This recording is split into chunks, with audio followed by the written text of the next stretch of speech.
ಈ ಜಾಗದಲ್ಲಿ ಒಂದು 3-4 ದಿವಸದ ಹಿಂದೆ ಸಂಘ ಸಂಸ್ಥೆಯವರು ಬಂದು ಎಲ್ಲ ವಿಡಿಯೋ ಮಾಡಿದರು. ಇದನ್ನು ಇಲ್ಲಿ ತುಂಬ ಕಸ ಬಿದ್ದಿದೆ, ಪುರಸಭೆಯವರು ತೆಗೆದಿಲ್ಲ ಮಾಡಿಲ್ಲ ಅಂತ ಹಾಕಿದರು. ಸೊ ನೋಡಿ ಸರ್, ಇವಾಗ ನಾವು ಸರ್ ತಮಗೆ ಹೇಳ್ತಾ ಇದ್ದೀವಿ, ನೋಡಿ ಸರ್ ಇಲ್ಲಿ ಇಷ್ಟು ಸ್ವಚ್ಛವಾಗಿ ಇಲ್ಲಿ ಎಷ್ಟು ಕಸ ಬಿದ್ದಿತ್ತು ಅನ್ನೋದನ್ನು ತಾವು ಮೊನ್ನೆ ಫೇಸ್ಬುಕ್ಕಲ್ಲಿ ಹಾಕಿದ್ದೀರಾ. ಸೊ ಅದೇ ರೀತಿಯಾಗಿ ನೋಡಿ ಸರ್, ನಾವು ಇಷ್ಟು ನೀಟಾಗಿ ಸ್ವಚ್ಛವನ್ನು ಮಾಡಿದ್ವಿ. ಇವತ್ತು ದಿನಾಂಕ 13 6ನೇ ತಿಂಗಳು, ಜೂನ್ ತಿಂಗಳು 13ನೇ ತಾರೀಕು 6ನೇ ತಿಂಗಳಲ್ಲಿ ನಾವು ಹೆಚ್ಚು ಕಡಿಮೆ ಒಂದು 11 ಗಂಟೆ ಆಗಿರ್ಬೋದು ಅಂತ ಅನ್ಕೋತೀನಿ.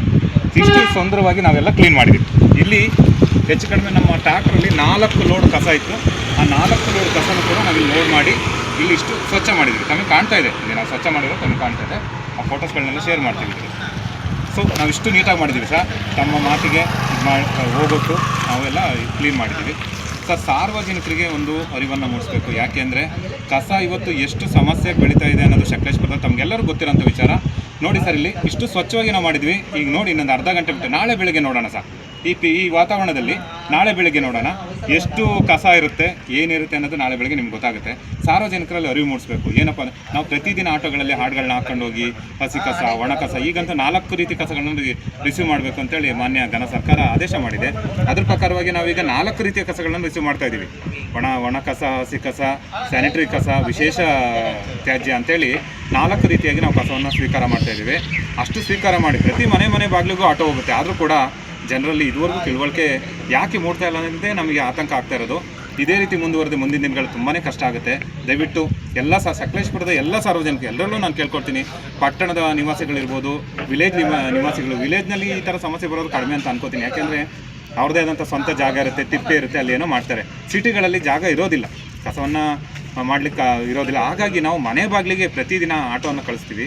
ಬಟ್ ಆದರೆ ಆಟೋಗೆ ಕಸವನ್ನು ಕೊಡದೆ ಇಲ್ಲಿ ತಂದು ಹಾಕೋದು ಇದೊಂದು ಅನಾಗರಿಕತೆ ಅಂತ ನಾನು ಹೇಳೋಕ್ಕೆ ಭಾವಿಸ್ತೀನಿ. ಯಾಕೆಂದರೆ ನಾಗರಿಕರು, ವಿದ್ಯಾವಂತರು, ಪ್ರಜ್ಞಾವಂತರು ಈ ಕೆಲಸವನ್ನು ಮಾಡೋಕ್ಕೆ ಸಾಧ್ಯ ಇಲ್ಲ, ಅನಾಗರಿಕರೇ ಮಾಡೋದು ಅಂತ ನಾನು ಈ ಒಂದು ಪದವನ್ನು ನಿಮಗೆ ಬಾಯಲ್ಲಿ ಹೇಳೋದಿಲ್ಲ.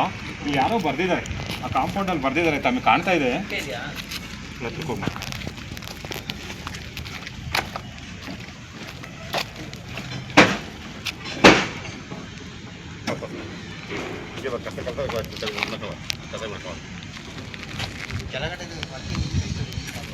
ಸರ್, ನಾವೆಲ್ಲ ಸಮಾಜದಲ್ಲಿ ಎಲ್ಲರ ಜೊತೆ ಅಕ್ಕ ತಂಗಿ, ಅಣ್ಣ ತಮ್ಮ, ಬಂಧುಗಳು, ಬಾಂಧವರು ಅಂತ ನಾವು ಜೀವನ ಮಾಡುವಂಥ ಒಂದು ವ್ಯವಸ್ಥೆಯಲ್ಲಿ ಇದ್ದೀವಿ, ಎಲ್ಲರೂ ಕೂಡ ಇದ್ದೀವಿ.